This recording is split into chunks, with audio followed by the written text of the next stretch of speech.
Hey everyone, welcome back to another Dice Throne Talk. Today we're going to be talking about the Samurai from Season 2 of Dice Throne.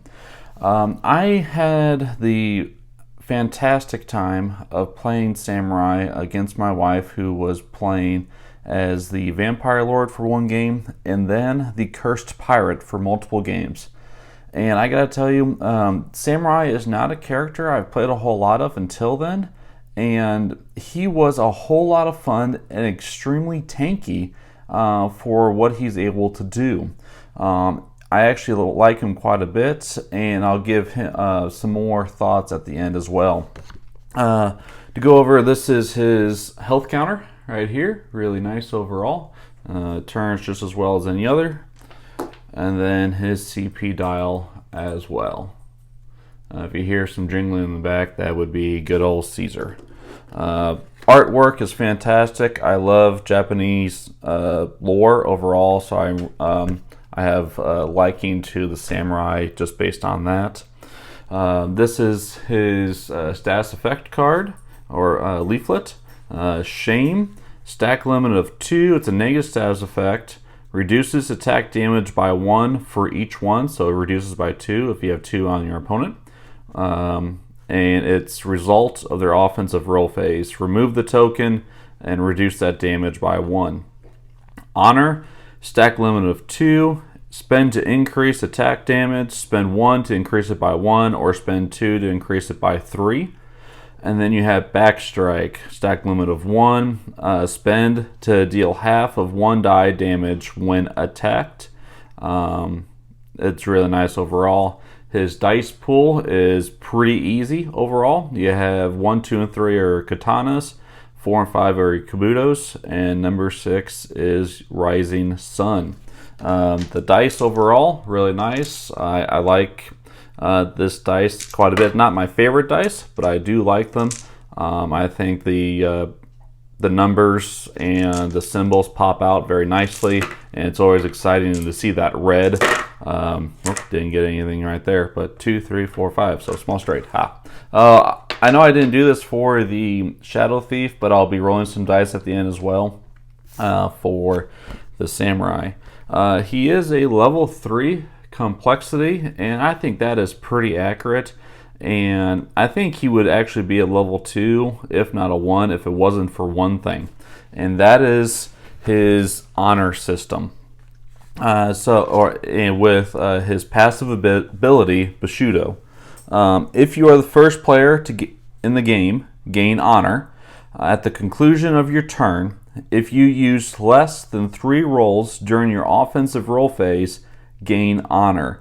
So he is going to pretty much encourage 2 rolls or less for your offensive roll phase, which can turn a lot of people off because people want their third roll. They think that it's going to be weaker, ineffective, and not easy to do, and he's going to roll pretty difficult, which there are times when that does happen, especially when you're rolling for Solemnity. I'm probably butchering that name, but that's how I pronounce it, because you may not roll that third kabuto.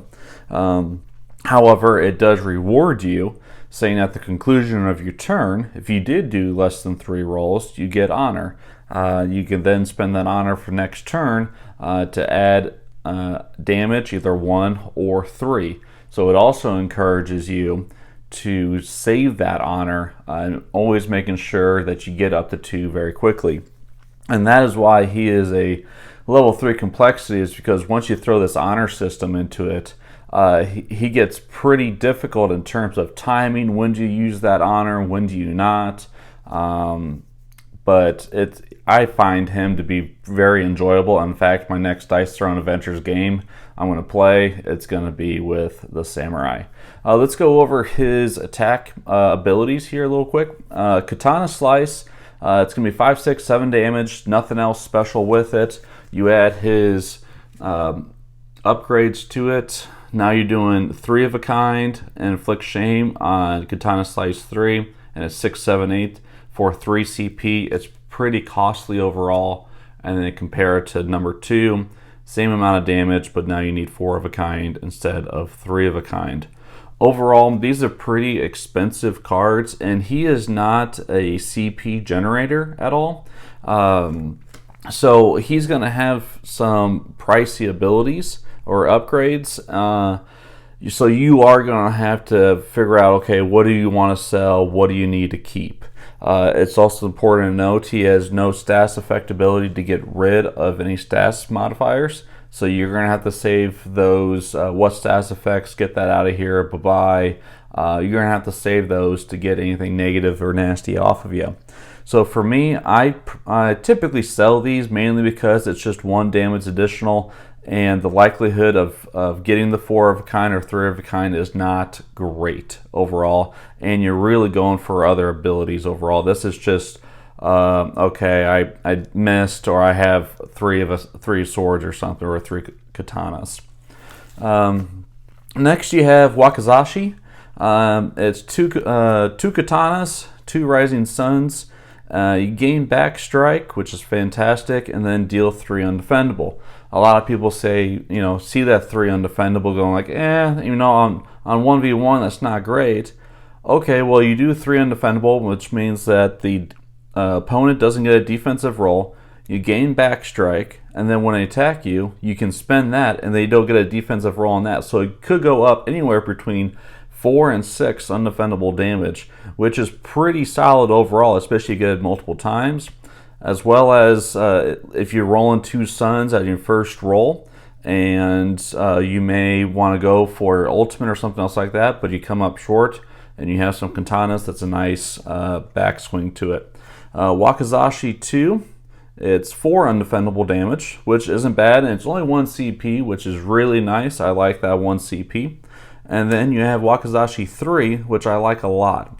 It's 4 undefendable, inflicting shame and gaining back strike. So not only are you dealing additional damage, you're also halting or preventing damage from being done to you. It's only 2 CP. I'd rather the 3 than the 2 for upgrade, but I like this ability quite a bit, and I will go to it quite a bit.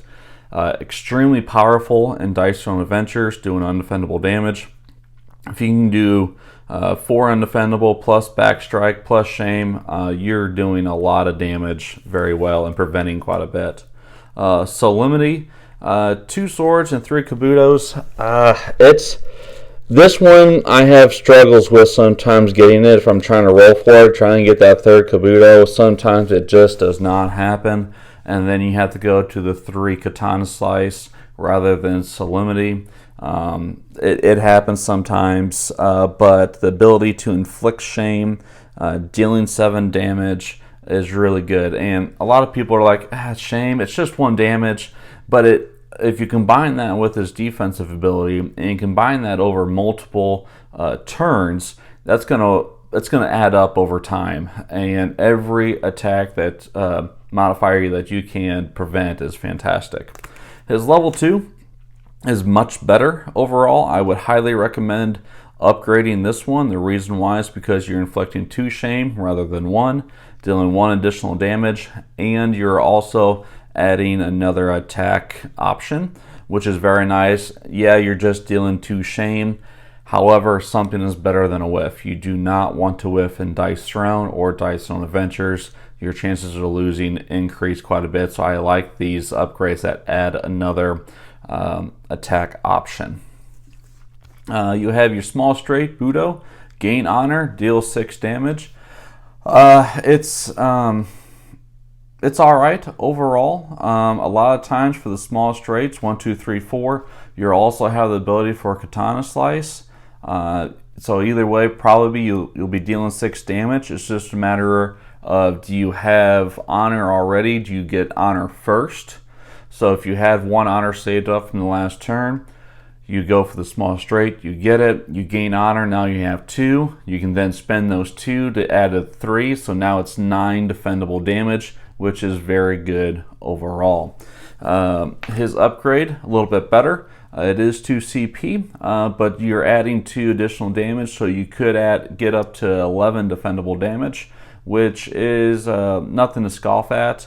It's not dealing any shame or anything or gaining anything else, and then you're going to be if you can get 2 rolls out of a small straight, you spent your 2 honor. At the end of the turn, you gain another honor. It's not a bad ability at all.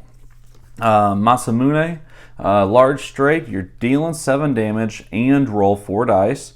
You're adding 1 for each katana, inflicting 1 shame for each kabuto, and then on Rising Sun, gain backstrike. It's not bad. I like it quite a bit. Large straights are obviously very good. You can add some significant damage to it. Shame, backstrike. Your only hope is you're not rolling 2 Rising Suns. It's good overall. Your large straight isn't bad either. You're for 2 CP, adding an additional die to roll with, and then you're also gaining Empower, which is gain backstrike. I'm not a fan of Empower overall. I'd rather do something else rather than just backstrike and the opponent can transfer it or get rid of it or anything else. The 1 extra die is actually pretty nice. But this would be the other card upgrade that I would sell for Samurai. I would sell the 2 Katana Slice upgrades, and I would sell this one, mainly because I need it for other upgrades. I need it for other cards. There has to be some upgrades I'm willing to sell. This is one of them. Hagakure, gain honor, gain backstrike, inflict 2 shame, deal 5 undefendable damage. You can make that 8 undefendable with gaining honor if you have 2 honor to spend as well. Very powerful. You gain that backstrike, so then you can go up to even 1 to 3 undefendable with the backstrike. So you can gain deal a lot of damage right there.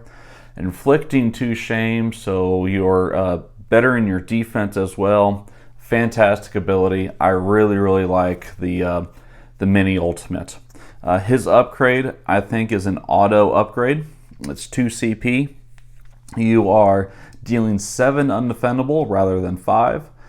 So if you have 2 honor, you're dealing 10 undefendable plus backstrike, so possibly up to 13 undefendable damage. And then Haga, gain honor, inflict 2 shame, deal 2 undefendable. That's fantastic ability. You want this because if you roll 2 Rising Suns and you're like, okay, I'm going to chance it, I'm going to try to go for Hagakure. Okay, I only rolled 1 more. I got 3. I got that at least. Or I could go for Wakizashi. He plays pretty similar to Barbarian, which I like a lot, meaning I like my 6s. If I have 6s, I'm probably keeping 6s because I can go with my small straights, my large straight, Wakizashi, my mini ultimate, and then mini ultimate. I think this is very good in auto upgrade overall from when I was using him.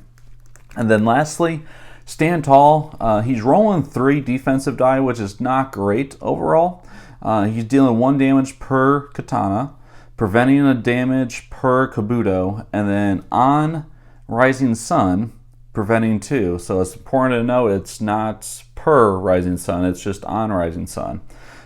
If you don't roll any kabutos or Rising Suns, you gain shame. That is not great overall, and I'll have to say I never rolled that out of, I want to say, 6 games with him in a day, with him going against the Vampire Lord and against the Cursed Pirate. But you may want to tip it, you may want a 6-it, you may want something to help you out if you can't get this defense upgraded. Because you will kind of feel that a little bit. Now, it's not a persistent status effect, so it's a 1-turn thing. Just be mindful of it. His defense, it's 3 CP, very expensive. I think it is worth it, though. The reason why is you gain an additional die to roll, which is very important. And then on Rising Sun is preventing 2, Kabuto preventing 1, Katanas, you're dealing 1 per. And then you're not getting that ability if you don't roll any Kabutos or Rising Suns. You're not getting shame on yourself, which is really important. I think it's worth the upgrade. It's pretty expensive overall. However, you are rolling that additional die. I have found that he's a turtle, he's a tank. If you're throwing multiple shames, one on top of another, you have his defense upgraded. You're taking attack, defendable attack, maybe 8 defendable. 2 shame, so now it's 6 defendable. Oh, I just rolled my upgrade here. 2, let's say 2 Kabutos and a Rising Sun. That's 4, preventing 4 now. I'm dealing another one to him, and I'm only taking 2 damage out of that 8. I think it's very strong, and then if you also add Backstrike on top of it, they could take more damage than you, which had happened more than once actually against the Cursed Pirate. He's very strong, and then if you keep not this time as well. He can be a trouble to get through. Now he is going to struggle to some degree with undefendable damage, as with most characters. But with him, he doesn't have evasives or flights. But that shame is very important to put on people. So with that in mind, let's go ahead and make some rolls here. And key thing here, try to remember, if you can, if you are the first player of the game, gain honor. And that's determined by a roll of the die. So a 4 is a pretty good opportunity to do that. I think out of the six plays I had with him a week or so ago, he was not first one of them, and it was still fine overall. It didn't really mess with anything. It was fine. So let's see what we can do with 2 rolls. So I like a 6 right there. 2, 2, 3, 3, and a 6. Now right out of the gate, I may stick with that, but I do have that 6 right there. Let's see. 3, 5, 5. Boom, right there. So now you can kind of see, if you keep the 6 and you don't roll anything else, right now I really don't have anything, which is very likely with him. So that's why you would want to keep maybe a Tippet, So Wild, something like that. Try again. Something to re-roll, so you're not technically using your 3rd offensive roll. However, from what we had earlier, I probably would have kept the katanas and been safe on that, and then you gain that honor at the end of the turn. Next turn, so let's say we have a defensive roll. So I prevented 2 and dealt 1. So that's pretty standard overall. And then we'll go again for our next offensive roll. So 2, 3, 4 with a 3 and a 6. Most likely, I would go for the straight right there. That's the easiest way to get a straight. You have the front end with a 1, or you're looking for a 5. Otherwise, I could also maybe hit Solemnity as well. So let's see what happens here. Boom. Okay. Going with another Katana Slice. 6 damage. Look at that. Now I'm gaining another honor. Defensive roll. Preventing 2, dealing 2 back. Offensive roll. Alright, so now it's 2, 4 right there. Now my chances of getting a couple swords right here are pretty good. A sword and a Kabuto. But sometimes that happens too. So 2, 4, 5, 6. Now, right now, okay. So we'll chance it here. We'll try to go for that Kabuto. If not, we're getting 6. So we struck out right there, unfortunately. That does happen quite a bit, which is why you could, if you wanted to, go for that 3rd roll or use cards like we talked about. So that time it was a defense roll. As you can tell, he is going to want cards to help him out. So 1, 2, 3, 4. 1. Small straight, you're gaining honor, so you can add that these 2 modifiers to it as well, making it 9 defendable. So that is him in a nutshell with his rolling. Some cards that are special to him. The follow through is really nice when you're doing undefendable damage with, say, Wakizashi. You're just adding more undefendable and then inflicting shame with it. Shame on you, inflicting 2 shame on a chosen opponent. I think that can be really good overall if you're trying to, like, okay, this person's loaded up with some CP. They have a couple cards in their hand. I've got this extra CP. Yeah, I'll spend some just to try to weather the storm of what's coming to me. Gishi, not a big fan of. The reason why is really what you're looking for is on sword or Kabuto. Good night. On Katana, you're adding 2 damage. On Kabuto, you're inflicting 2 shame. And then on Rising Sun, you're gaining backstrike. The only time I would want to use that is on the Katana slice, mainly because I would know that I'm not wasting it on backstrike, undefendable damage. Because if I hit backstrike with that, I mean, I'm wasting it. You have the opportunity of wasting the other abilities if you add it with something else. Don't back down. It's alright, I guess. You gain it to yourself. I may sell that one. Kensei, you use it. I mean, it's a promo card. It's always good to use. Honorable, gain 2 honor. If you may use that at the end of the game, maybe if you're looking for that extra damage. Otherwise, I may sell that as well if I need it for some dice modifiers at the same time. Overall, I actually really enjoy this character or this hero quite a bit. I think he's it can be a very tanky unit, but it can also be a little bit difficult too. That's why he's at level 3 complexity overall. But I think he can hold his own to any other character that's out there, even to the Cursed Pirate quite a bit. Overall, fantastic character. Probably be looking forward to playing him some more in the future.